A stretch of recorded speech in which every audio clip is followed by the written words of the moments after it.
Nah, jadi kita eh, membahas ini soal solusi dari persamaan diferensial ya, yang populer tadi metodenya Runge-Kutta. Untuk Bapak Ibu yang membayangkan ya sebenarnya problema persamaan diferensial itu seperti apa ya di real life ya. Bisa banyak ya dan cukup complicated tapi cukup aplikatif juga ya, sehingga engineer tuh bisa apa selalu butuh tahu ya. Kalau buat electrical engineers tentu rangkaian listrik ya yang punya kapasitor dan induktor ya yang cukup banyak, dan setiap kapasitor itu menambah satu orde diferensial ya di tengah persamaan listrik kita ya. Kalau kapasitor ada dV per dt, kalau induktor ada dI per dt begitu ya. Makin banyak berbaris kapasitor atau induktornya ya persamaan diferensial kita ordenya makin tinggi ya. Nah, tapi persoalan fisik ya itu juga sering dijumpai. Misalnya ya kalau Bapak Ibu ngobrol sama teman-teman dari teknik sipil ya, mereka kalau bangun jembatan ya, jembatan itu bergetar ya dengan struktur tertentu ya, dengan tergantung dari konstruksinya, material dan masanya begitu ya. Itu bisa mengikuti persamaan diferensial order tertentu gitu ya. Karena kalau Bapak Ibu bisa bayangkan ya, rangkaian listrik yang di dalam kepala kita yang electrical engineers itu sifatnya adalah kapasitor atau induktor ya. Di dalam apa sistem yang real fisika gitu ya, biasanya itu sistem yang melibatkan pegas-pegas ya, karena setiap pegas itu menghasilkan ini ya percepatan, kecepatan itu yang sifatnya melibatkan diferensial juga ya. Dan kalau misalnya kita bangun jembatan nih, jembatan itu juga bisa melentur ya, apa eh, ditarik, lentur terus bisa memadat begitu ya. Tergantung dari traffic yang lewat di atasnya ya, atau angin ya yang menggoyang jembatan itu ya, eh, atau getaran-getaran lainnya ya. Jadi kadang-kadang buat teman-teman teknik sipil ya, mereka tuh perlu menghitung misalnya impuls respons dari jembatannya supaya tahu kalau ada getaran tertentu dengan frekuensi tertentu beresonansi dengan jembatannya, terus jembatannya bisa nggak stabil terus rontok gitu ya. Atau kadang-kadang sifat jembatan itu berubah ya setelah beberapa waktu dilewati kendaraan dan lain sebagainya gitu ya. Lalu eh, terkena gaya tertentu ya, dinamik, itu persamaan diferensial itu bergerak ya dengan katakanlah posisi X tertentu menghasilkan YX yang nilainya tertentu, terus kita ingin bisa menghitung ya seluruh gerakan jembatannya itu ya, dan mungkin bisa menghindari bencana-bencana terhadap getaran yang jenis tertentu atau sifat jembatan yang konstruksinya buruk ya menghasilkan risiko tertentu gitu. Nah, itu penyelesaian persamaan diferensial semua tuh kayak gitu ya. Jadi ini real life problem, ini bukannya angan-angan ya permainan matematika biasa ya. Dan matematika itu kan memang tools ya, didesain, dibentuk untuk menyelesaikan persoalan-persoalan real life yang engineer itu apa harus menyelesaikan. Dan saking rumitnya persoalan-persoalan real life, kadang-kadang penyelesaiannya memang harus dengan komputasi ya, artinya dengan numerik. Ya karena kalau harus mengandalkan kita menghitung diferensialnya, terus pecahin persamaan diferensialnya, terus harus hitung apa pada setiap posisi nilainya berapa ya, ya gempor kita ya. Kalau Bapak Ibu ujian persamaan diferensial di kelas itu kan dikasih persamaan-persamaan diferensial yang sederhana ya, nggak mungkin yang dari pengukuran real life ya, itu bisa nggak lulus semua gitu ya. Yang persamaan sederhana aja bisa nggak lulus ya, apalagi yang apa eh, real life complicated gitu ya. Nah, mungkin itu pengantar ya supaya Bapak Ibu tetap membumi ya sebagai engineers, dan tools-tools ini tuh sebenarnya untuk menyelesaikan berbagai problem engineering kita gitu ya. Nah, lalu di chapter 74 ini dari buku Q Salas ada diskusi sedikit tentang stability and stiffness ya. Nah, jadi persoalannya adalah numerical integration itu ya, yang untuk menyelesaikan persamaan diferensial itu yang lewat Runge-Kutta itu yang apa rekursif ya, eh, nilai K0 dipakai untuk menghitung K1 untuk K2 dan seterusnya gitu ya. Itu bisa nggak stabil ya masalahnya ya. Jadi ada persoalan stabilitas ya. Jadi persoalan stabilitas itu terjadi kalau error lokal ya. Setiap tahap menghitung kan sebenarnya ada errornya tuh ya. Dan kalau error lokal itu bertumpuk ya, karena metodenya rekursif, yang satu dipakai untuk menghitung yang lain, terus hasil perhitungan itu dipakai lagi untuk menghitung yang lain, itu kan terakumulasi ya error itu di setiap tahap itu ya, dan bisa katastrofikal ya katanya ya. Artinya errornya bertambah, nggak mengecil, terus menjadi tidak stabil itu numerical integration ya. Jadi global errornya itu bisa jadi tidak bounded ya. Bisa jadi tidak terbatas karena terus terjumlahkan begitu ya. Jadi eh, kalau metodenya itu tidak stabil, kita bisa ada numerical overflow istilahnya ya. Terus tahu-tahu jadi tahingga ya. Dan apa Q Salas itu bilang stability itu has nothing to do with accuracy ya. Jadi bisa aja metodenya itu tidak akurat ya tapi stabil ya. Artinya akurasinya rendah, cuman errornya nggak numpuk sampai menghasilkan sesuatu yang tidak konvergen gitu ya. Jadi stabilitas itu kayak syarat dasar ya. Sebelum ngomong akurat atau nggak akurat, stabil dulu. Terus yang tidak akurat bisa bisa juga stabil gitu ya. Nah, lalu faktor apa yang menentukan stabilitas? Itu persamaan diferensialnya sendiri ya, metode solusinya ya, mau pilih apa, Eulers atau Runge-Kutta atau Runge-Kutta yang mana begitu ya. Atau ini ya, pemilihan haknya seberapa kecil atau seberapa besar ya. Nah, jadi unfortunately ya kata Q Salas juga it is not easy to determine stability beforehand unless the differential equation is linear. Jadi agak sulit menentukan apakah persamaan diferensial itu bakal stabil atau enggak solusinya, kecuali kalau differential equationnya linear ya. Tapi betapa banyak problem yang non linear gitu ya. Jadi uh, dengan kata lain, di dalam banyak kasus kadang-kadang kita nggak terlalu bisa tentukan dari awal ini stabil atau enggak gitu ya.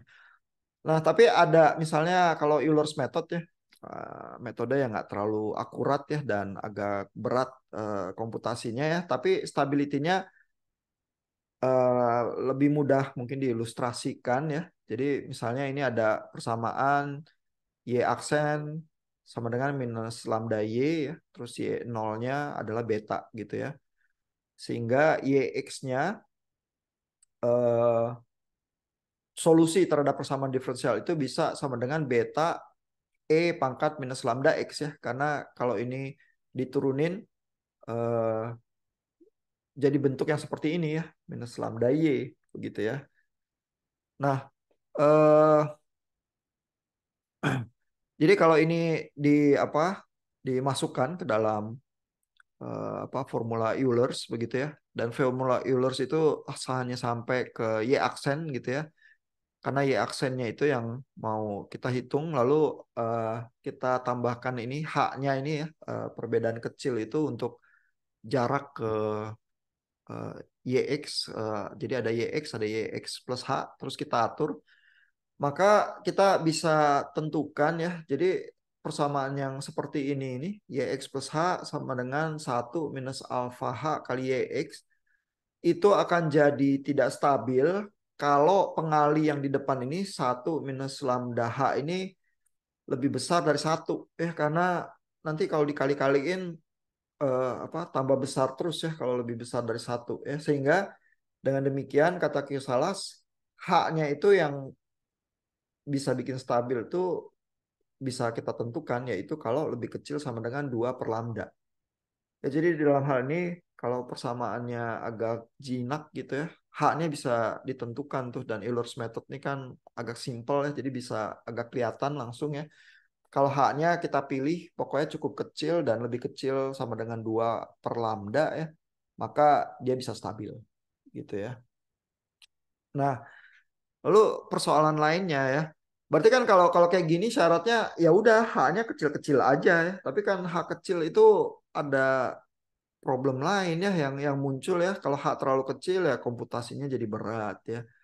Nah, tapi ada hal lain lagi ini yang disebut stiffness ya, kekakuan ya yang perlu jadi pertimbangan juga ya.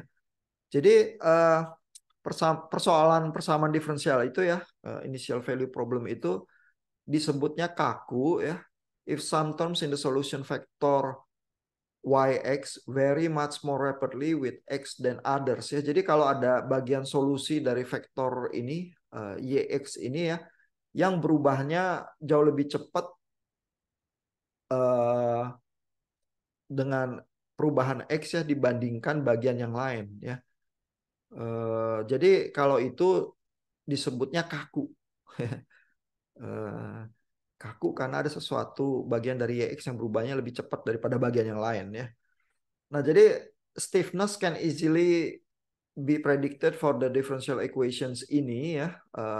Y aksen sama dengan minus lambda y with constant coefficient matrix lambda. The solution of this equation is ini ya, Yx sama dengan sigma I, Ci, Vi, eksponensial minus lambda Ix, where lambda I ada eigenvalues of lambda and Vi ya. Ada corresponding eigenvectors. Jadi di breakdown jadi eigenvalues sama eigenvectorsnya. Lalu yang ingin ditunjukkan Q Salas adalah it is evident that the problem is stiff if there is a large disparity in the magnitudes of the positive eigenvalues ya. Jadi kalau ada perbedaan besar di eigenvalues-nya, vektor VI-nya ini ya, ada perbedaan angka-angka yang besar, karena ini persamaan seperti ini berarti nanti ada bagian tertentu yang dikalikan dengan eigenvektor itu yang berubahnya lebih cepat daripada bagian yang terkait eigenvalues yang lebih kecil gitu ya. Nah, jadi misalnya persoalan seperti ini ya, konstruksinya lalu persamaan diferensialnya seperti ini. Dan kalau dipecahkan jadi bentuk vektor itu ya, y aksen sama dengan ada vektor tertentu yang seperti ini ya, lambda. Terus kita lihat eigenvalues dan eigenvektornya ya. Maka nanti lambda satunya 1, lambda 2-nya 1000 ya. Dan ini angka yang berbeda besar ya. Lambda 1 dan lambda 2-nya. Sehingga persamaan diferensial yang ini ya. Kelihatan ada konstantanya juga yang agak menyulitkannya di sini 1001 tambah 1000Y gitu ya. Itu persamaan diferensial yang itu disebut kaku tuh. Karena waktu di breakdown ke lambda. Ini eigen values-nya ini ada yang berbeda sangat besar ya antara 1 sama 1000 ya. Padahal kalau berdasarkan 715 itu katanya supaya stabil ya H-nya harus dipilih lebih kecil dari 2 per lambda ya, dan 2 H lebih kecil daripada 2 per lambda ini artinya 0,002 nih ya, karena lambdanya ada yang sangat besar nih, ada yang 1000 gitu ya, ordernya beda banget sama yang lambda 1 yang adalah 1 ya, sehingga eh, kalau kita terpaksa pilih yang sangat kecil supaya stabil ya, eh, menghasilkan problem kekakuan ini ya. Eh, jadi ketika persamaan diferensialnya kaku ya, when the problem is very stiff, the usual methods of solution such as Runge-Kutta formulas become impractical because of the very small age required for stability. Ya, jadi kalau problemnya kaku katanya, maka H-nya jadi terpaksa sangat kecil supaya stabil gitu ya.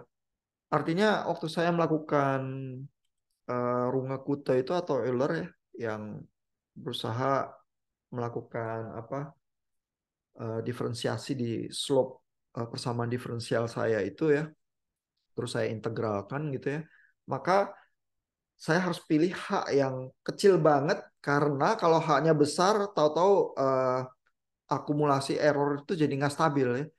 Tapi padahal kalau H kecil itu menyusahkan ya, karena apa? kan berarti dari X sama X plus H itu gesernya cuma sedikit ya. Jadinya apa? Kita punya apa? Komputasi itu jadi apa berat begitu ya. Dan kita nggak pingin ya pilih H yang terlampau kecil terus cuma bisa geser dikit-dikit gitu aja gitu ya. Karena merugikan ya.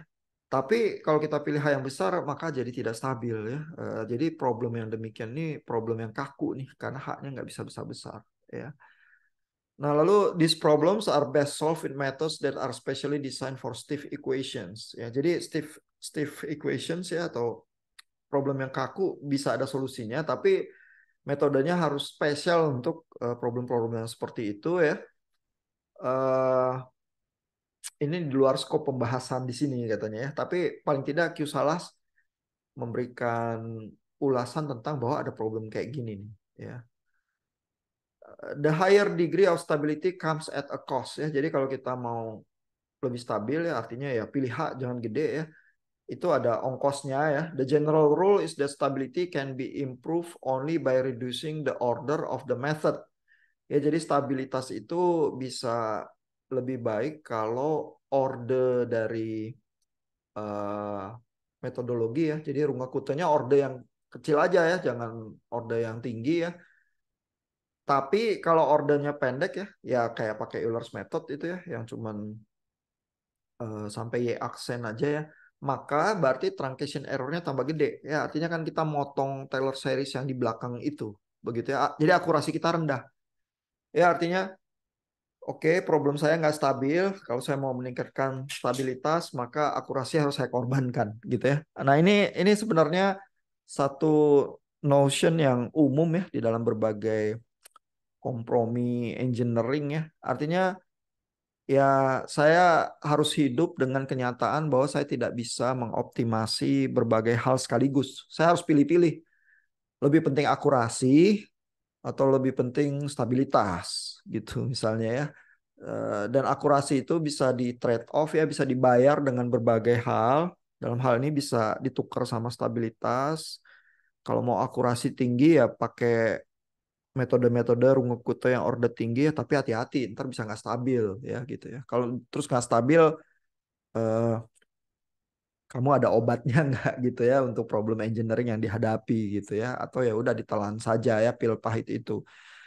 Nah, trade-off yang lain ya ke ongkos komputasi biasanya perlu mesin yang lebih kuat atau algoritma yang jalan lebih lama dan sebagainya gitu ya. Jadi kita selalu hidup dengan trade-off semacam itu sih. Nah, salah satu trik yang agak pintar ya untuk menyelesaikan berbagai problem trade-off itu disebut adaptive Runge-Kutta method ya. Jadi Runge-Kuttanya adaptif, besaran H-nya tidak fix ya. Karena kan eh, apa besaran H itu tadi berpengaruh terhadap stabilitas, terhadap truncation error ya, terhadap akurasi dan lain sebagainya ya. Eh, Kalau H-nya terlalu kecil, ongkos komputasinya terlalu tinggi gitu ya. Nah, jadi kalau kita punya H yang bisa berubah-berubah ya, oke kita hitung dulu untuk H yang besar ya, terus H-nya mengecil ya, atau mulai dengan H yang kecil ya.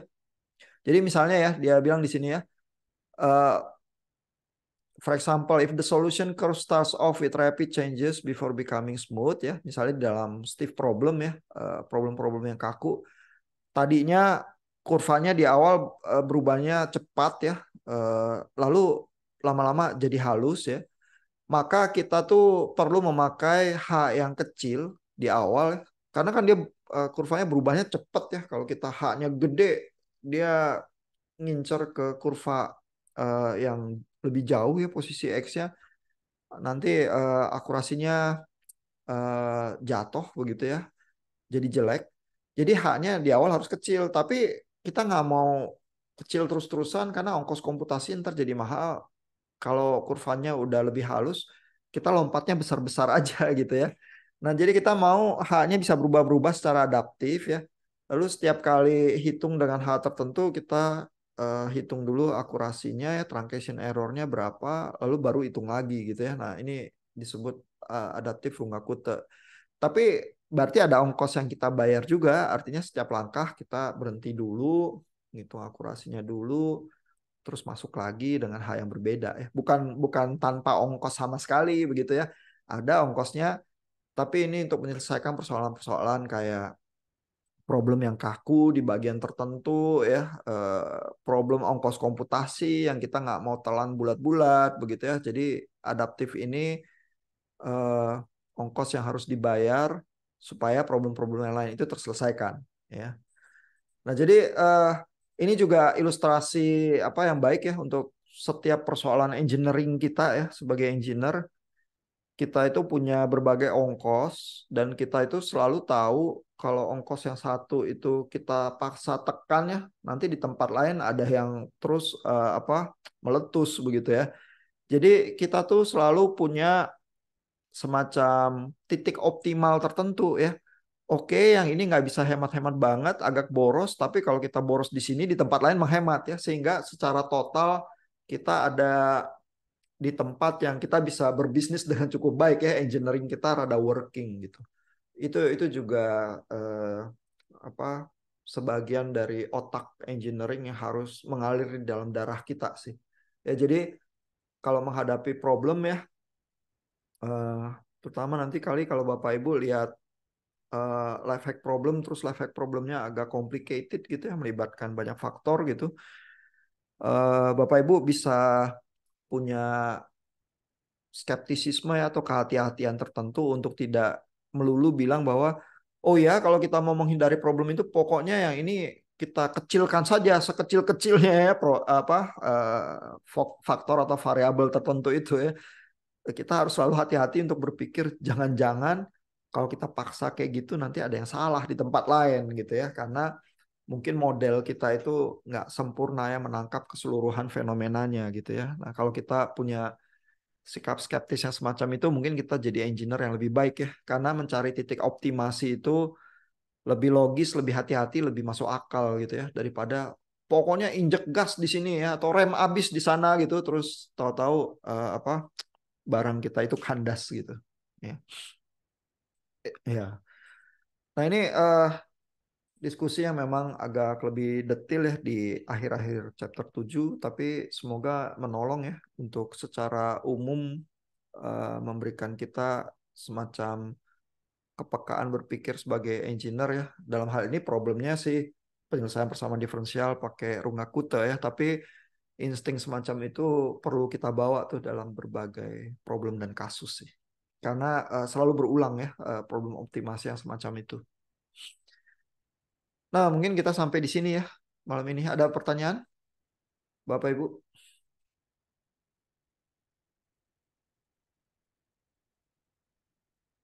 Oke, kalau nggak ada, thank you sekali lagi untuk Pak Kris yang udah main Gladiator malam ini.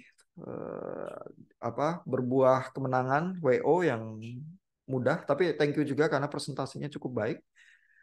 Terus thank you Pak Rangga udah hadir. Eh, Bapak Ibu yang lain, nanti hari Senin kita ketemu malam untuk diskusi problem optimasi yang lebih umum ya dari chapter 10.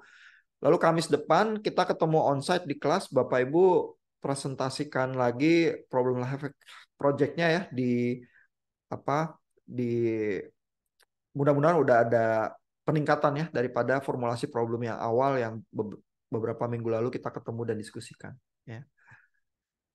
Oke, kita sampai di sini. Thank you Bapak Ibu, selamat istirahat.